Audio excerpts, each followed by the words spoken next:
Business owners and marketers, have you ever thought that mapping customer journeys was just a waste of time? Or maybe you're not sure what they really are? Then today's video is for you. Hi, I'm Tracy Pachaki, the marketing strategist and owner of Illustrated Designs, your go-to creative team for marketing, graphic design, and displays. Today, we're going to be talking about the all-important customer journey, a step that should be in any good marketing plan.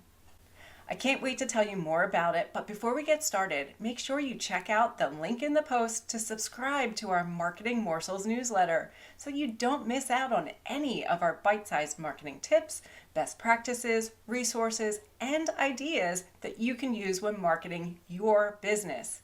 Okay, let's dig in. Welcome to your Monday Marketing Motivation. I'll never forget the emotions I felt when I was ready to buy my first new car. I'd worked really hard, saved enough money, and finally was ready to make the biggest purchase I had ever made at that point. So I felt full of pride and excitement, mixed with being nervous, afraid, and overwhelmed. Now back then, we didn't have websites or Google to help us with our research. So after watching all of the ads on television just a little bit closer and reading a few articles in Consumer Reports, I had narrowed down my options and was ready for some test drives.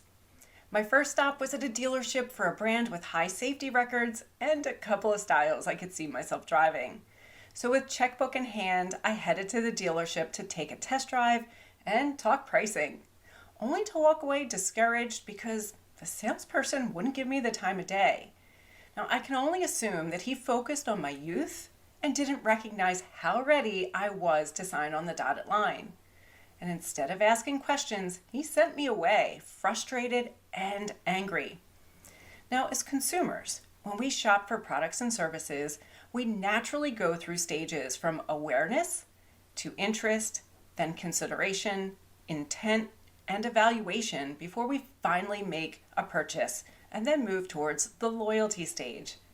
A good marketing plan includes mapping out your customer journeys throughout the stages. Those journey maps help you understand what steps your customers take to get to each level and what emotions they're feeling at each stage.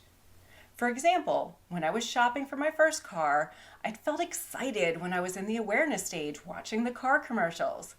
Then, in the interest stage, I was reading reviews and information about specific cars. I felt overwhelmed. But then I moved to the consideration stage when I started to compare brands and models. The emotions I felt were a combination of excitement and confusion.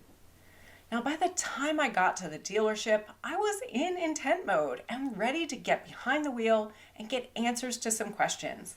I was excited, a little nervous, and full of pride and curiosity. When you're marketing your business, it's important to connect with your customers and understand where they are in their journey. This knowledge helps you to adjust your messaging to meet their needs. Now, as the lines between marketing and sales blur, both marketing and sales teams need to understand the customer journey to ensure that your messaging meets a customer at the right stage. Because today's consumers want you to know what they need. So to do that, you need to know where they are in their journey, what they've been through to get there, and how they're feeling. It's probably been close to 30 years since I had that awful car shopping experience, and I've never stepped foot back into one of that brand's showrooms. It wouldn't have taken much to turn my intent into a purchase if the salesperson had asked a few questions to learn where I was in my journey. Ideally, he would have offered empathy to my emotions and answered my questions before handing me the keys for the test drive. So I hope you understand a little bit more about customer journeys and their importance in marketing plans. I'll be back next week to recap all of the steps in a marketing plan, along with a couple of surprises that you won't want to miss.